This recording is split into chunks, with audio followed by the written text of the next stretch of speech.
ನಮಸ್ಕಾರ ವೀಕ್ಷಕರೇ, ನ್ಯಾಷನಲ್ ಟಿವಿಗೆ ಸ್ವಾಗತ. ನಾನು ಸ್ವಾತಿ ಸಾಲ್ಯನ್. ನಿಮ್ಮ ಮೊಬೈಲ್ ಇದ್ದಕ್ಕಿದ್ದಂತೆ ಸ್ಲೋ ಆಗ್ತಿದ್ಯಾ? ಯಾವುದೇ ಫೈಲ್ ಅಥವಾ ಡಾಕ್ಯುಮೆಂಟ್ಸ್ ಡೌನ್ಲೋಡ್ ಮಾಡಲು ತುಂಬ ಸಮಯ ಬೇಕಾಗುತ್ತಾ? ಪದೇ ಪದೇ ಜಾಹೀರಾತುಗಳು ಬರ್ತಿದ್ಯಾ? ಹಾಗಿದ್ದರೆ ನಿಮ್ಮ ಮೊಬೈಲ್ ಹ್ಯಾಕ್ ಆಗಿರೋದು ಗ್ಯಾರಂಟಿ. ಹೌದು ವೀಕ್ಷಕರೇ, ಇತ್ತೀಚೆಗೆ ಸೈಬರ್ ಕ್ರೈಮ್, ಮೊಬೈಲ್ ಹ್ಯಾಕ್ ಇವೆಲ್ಲ ದಿನಾಲೂ ಒಂದಲ್ಲ ಒಂದು ಕಡೆ ನಡೆಯುತ್ತಲೇ ಇರ್ತದೆ. ಆದರೆ ಮೊಬೈಲ್ ಹ್ಯಾಕ್ ಆದರೆ ನಮ್ಮ ಗೌಪ್ಯ ವಿಷಯಗಳು, ಬ್ಯಾಂಕ್ ಡೀಟೇಲ್ಸ್ ಇವೆಲ್ಲ ಇನ್ನೊಬ್ಬರ ಕೈ ಸೇರುವುದು ನಿಜ. ನಿಮ್ಮ ಮೊಬೈಲ್ ಹ್ಯಾಕ್ ಆಗಿದ್ಯಾ ಅಂತ ತಿಳ್ಕೋಬೇಕಾ? ಹಾಗಾದ್ರೆ ನಾನು ಹೇಳುವ 5 ಅಂಶಗಳು ನಿಮ್ಮ ಮೊಬೈಲ್ನಲ್ಲಿ ಆಗ್ತಿದ್ಯಾ ಅಂತ ಒಮ್ಮೆ ಚೆಕ್ ಮಾಡಿ. ಫೋನ್ ಇದ್ದಕ್ಕಿದ್ದಂತೆ ನಿಧಾನವಾಗಿ ಕೆಲಸ ಮಾಡ್ತಿದ್ಯಾ? ಹೌದು, ನಿಮ್ಮ ಫೋನ್ ಏನಾದರೂ ಅಪ್ಲಿಕೇಶನ್ ಡೌನ್ಲೋಡ್ ಮಾಡಲು ಸಮಯವನ್ನ ತೆಗೆದುಕೊಳ್ತಾ ಇದ್ರೆ ಅಥವಾ ಫೋನ್ ಆಗಾಗ ಆಫ್ ಆಗ್ತಾ ಇದ್ರೆ ಎಚ್ಚರ, ಇದು ಮಾಲ್ವೇರ್ ಅಥವಾ ಸ್ಪೈವೇರ್. ನಿಮ್ಮ ಸಿಸ್ಟಮ್ ಪವರ್ ಮತ್ತು ಡೇಟಾ ಎರಡನ್ನ ಕಲೆಕ್ಟ್ ಮಾಡುವ ಒಂದು ವಿಧಾನ. ಫೋನ್ ಬ್ಯಾಟರಿ ಏನಾದರೂ ಬೇಗ ಖಾಲಿ ಆಗ್ತಾ ಇದೆಯಾ? ಹಾಗಾದ್ರೆ ಇದು ಹ್ಯಾಕಿಂಗ್ನ ಒಂದು ಲಕ್ಷಣ.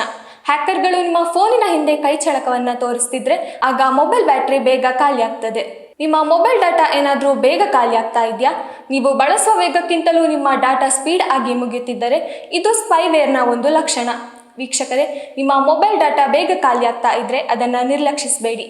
ಯಾಕಂದ್ರೆ ಇದು ಮೊಬೈಲ್ ಡೀಟೇಲ್ಸ್ಗಳನ್ನ ಗುಪ್ತವಾಗಿ ಅಪ್ಲಿಕೇಶನ್ ಅಥವಾ ಸ್ಕ್ರಿಪ್ಟ್ ಮೂಲಕ ಕಳುಹಿಸುತ್ತಿರಬಹುದು. ಇನ್ನು ನಿಮ್ಮ ಫೋನ್ನಲ್ಲಿ ಪದೇ ಪದೇ ಪಾಪ್ ಆ್ಯಪ್ಗಳು ಓಪನ್ ಆಗ್ತಾ ಇದ್ರೆ ಅಥವಾ ಜಾಹೀರಾತುಗಳು ಪದೇ ಪದೇ ಬರ್ತಾ ಇದ್ರೆ ಹ್ಯಾಕರ್ಗಳು ನಿಮ್ಮ ಫೋನಿನ ಗೌಪ್ಯ ಸಂದೇಶಗಳನ್ನು ಅಥವಾ ಏನೇ ವಿಷಯಗಳನ್ನು ತಿಳಿದುಕೊಳ್ಳೋಕೆ ಮಾಡುತ್ತಿರೋ ಒಂದು ಟ್ರಿಕ್ಸ್ ಆಗಿರ್ತದೆ. ಇನ್ನು ಮುಖ್ಯವಾಗಿ ನಿಮ್ಮ ಫೋನಿಂದ ನಿಮಗೆ ತಿಳಿಯದೆ ಕಾಲ್ ಅಥವಾ ಮೆಸೇಜ್ ಹೋದರೆ ಇದು ಮೊಬೈಲ್ ಸಂಪೂರ್ಣವಾಗಿ ಹ್ಯಾಕ್ ಆಗಿದೆ ಎಂದು ಅರ್ಥ. ಹೀಗೆ ಆಗಿದ್ದರೆ ಇದನ್ನು ಗಂಭೀರವಾಗಿ ತೆಗೆದುಕೊಳ್ಳಿ. ಇದನ್ನ ತಡೆಯೋದು ಹೇಗೆ ಎಂಬ ಪ್ರಶ್ನೆಗೆ ಇಲ್ಲಿದೆ ಉತ್ತರ.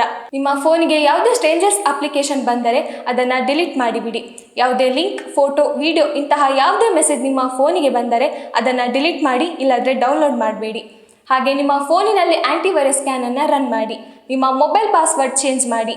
ಸಮಸ್ಯೆ ಏನಾದರೂ ಮುಂದುವರಿದ್ರೆ ತಕ್ಷಣ ಹತ್ತಿರದ ಮೊಬೈಲ್ ಅಂಗಡಿಗೆ ಭೇಟಿ ನೀಡಿ, ಇಲ್ಲವಾದ್ರೆ ಸೈಬರ್ ಪೊಲೀಸ್ ಕ್ರೈಮ್ಗೆ ಕರೆ ಮಾಡಿ. ಇನ್ನಷ್ಟು ಇಂತಹ ಉಪಯುಕ್ತ ಮಾಹಿತಿಗಾಗಿ ನೋಡ್ತಾ ಇರಿ ನ್ಯಾಷನಲ್ ಟಿವಿ. ಧನ್ಯವಾದಗಳು.